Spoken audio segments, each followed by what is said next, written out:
Assalamualaikum warahmatullahi wabarakatuh, sahabatku para petani sawit.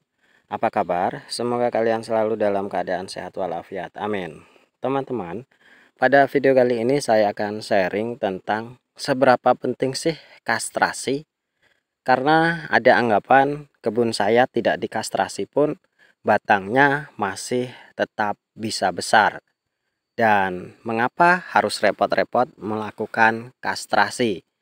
Nah, pertanyaan dan anggapan seperti itu sungguh sangat-sangat menggelitik karena setiap kegiatan dalam berkebun kelapa sawit itu pasti ada manfaatnya. Nah, seberapa penting kastrasi harus dilakukan dan manfaatnya itu apa? Dan apa perbedaan sawit yang dikastrasi dengan yang tidak dikastrasi?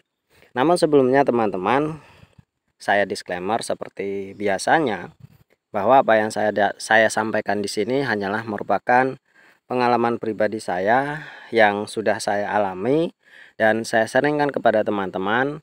Semoga apa yang saya sharingkan bisa bermanfaat bagi kita sesama petani sawit, setidaknya sebagai bahan pertimbangan, sebagai bahan perbandingan, terutama kita sebagai petani sawit yang kecil. Seperti itu kira-kira. Baiklah teman-teman, kita kembali lagi ke masalah kastrasi. Sebelumnya kita harus pahami dulu definisi dari kastrasi. Kastrasi ini adalah proses pembuangan bakal buah atau yang masih berbentuk bunga atau bahkan yang sudah menjadi buah dibuang atau diambil dengan tujuan supaya nutrisi itu berfokus kepada pertumbuhan batang. Karena prinsipnya adalah sawit yang berbatang besar berbanding lurus dan akan menghasilkan buah yang besar juga. Nah, dari landasan tersebut, maka kita harus berusaha bagaimana caranya supaya batang kelapa sawit kita ini tumbuh besar dan nanti menghasilkan buah yang besar pula. Salah satunya adalah melakukan kastrasi. Jadi, dengan melakukan pembuangan kastrasi, maka nutrisi-nutrisi yang kita berikan, terutama nutrisi pupuk, itu memang benar-benar digunakan untuk memperbesar batang. Karena memang seperti yang kita ketahui bahwa pembuahan, pembungaan itu memerlukan nutrisi yang cukup besar. Maka dari itu kita harus benar-benar membersihkan bakal-bakal buah, terutama bunga-bunga itu yang memakan nutrisi cukup banyak, kita buang supaya nutrisi itu tidak digunakan untuk memperbesar buah dan bunga. Tujuan sederhananya seperti itu teman-teman.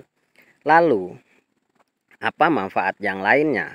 Begini teman-teman, sesuai dengan yang sudah saya alami, bahwa buah yang pertama kali muncul ketika batang itu masih kecil tentu tidak akan bisa kita panen. Misal sudah berbuah atau sawit kita dalam usia 1,5 tahun sudah mulai berbunga. Nah, bunga itu ketika kita biarkan pun tidak akan bisa kita panen karena memang ukurannya cukup kecil. Yang kedua, memang kualitasnya tidak mungkin untuk dijual. Itu yang pertama yang pasti akan terjadi. Yang kedua, buah-buah yang hadir itu pun pastinya akan menjadi busuk atau tidak akan bisa utuh meskipun ketika umurnya sudah 2,5 tahun misalkan seperti itu. Pengalaman saya, buah-buah yang memang pertama kali muncul itu akan busuk sebelum masak, itu kebanyakan seperti itu. Tentunya buah yang busuk itu nanti juga akan mengganggu dari sanitasi kebun kita. Salah satunya adalah timbulnya jamur yang akan menghinggapi bunga-bunga yang akan tumbuh atau bunga-bunga yang baru itu nanti akan dihinggapi jamur dan tentu akan merugikan bagi kita ketika jamur itu menyerang dari tanaman kelapa sawit kita. Itu teman-teman. Kemudian melakukan kastrasi juga harus dengan cara yang benar. Konsep yang benar melakukan kastrasi itu adalah lakukanlah sedini mungkin dan sebersih mungkin. jangan tunggu buahnya besar, karena dengan memperbesar buah itu pun sudah menyerap energi atau menyerap nutrisi yang kita berikan. Jadi kalau bisa lakukan kastrasi itu sedini mungkin. Ketika muncul dompet langsung lakukanlah kastrasi secara rutin dan secara bersih. Jangan sampai ada tertinggal bongkot-bongkotnya itu. Kalau bisa sebersih mungkin. Bukan kalau bisa, wajib harus dilakukan seperti itu. Kemudian anggapan bahwa tidak dilakukan kastrasi pun sawitnya akan tumbuh besar. Memang benar teman-teman. Manusia pun diberi makan dengan daging, dengan diberi makan dengan kerupuk atau ikan asin pun sama, pasti akan tumbuh besar. Namun yang harus kita pahami, percepatan pertumbuhannya itu bisa sama atau tidak.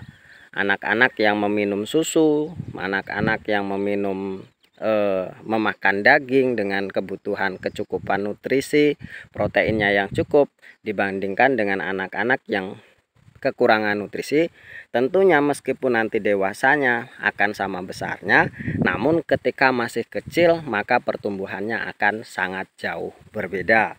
Bahkan anak-anak yang kurang gizi pun bisa nanti tumbuhnya atau berpotensi terkena stunting. Itu teman-teman kalau untuk manusia.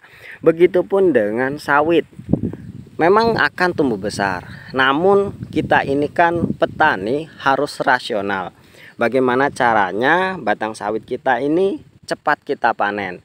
Jadi ketika kita melakukan kastrasi, maka pertumbuhan batangnya itu akan jauh lebih cepat. Misal seperti ini yang sudah saya alami ya. Saya bandingkan kebun saya yang saya kastrasi dengan kebun yang sebelah saya, punya adik saya yang tidak pernah dilakukan kastrasi. Dalam usia 3 tahun kebun saya sudah bisa memanen dengan buah yang janjangannya itu sudah hampir 5 kg. Sedangkan yang tidak pernah dilakukan kastrasi itu buahnya mungkin lebih kecil dari itu. Batangnya juga sama. Mungkin batang itu nanti akan besar ketika sudah mencapai umur 5 tahun, 6 tahun. Nanti akan menyusul juga. Apalagi kalau kita melakukan pemupukan yang sama atau yang rutin.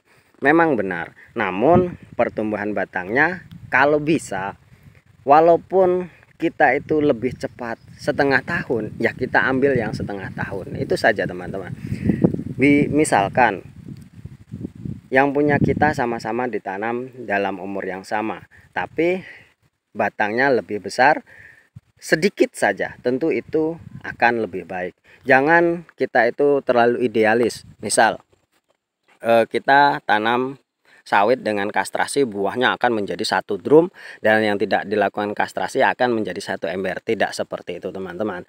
Kita sebisa mungkin melakukannya, kalau bisa dilakukan percepatan, lakukanlah percepatan meskipun itu hanya selisihnya hanya sedikit. Sebisa mungkin seperti itu kalau bisa. Namun kalau memang tidak harus melakukan kastrasi ya tidak apa-apa, itu kan hak masing-masing. Tapi yang saya lakukan teman-teman, bukti nyata memang benar yang sudah dilakukan kastrasi itu pertumbuhannya akan jauh lebih cepat.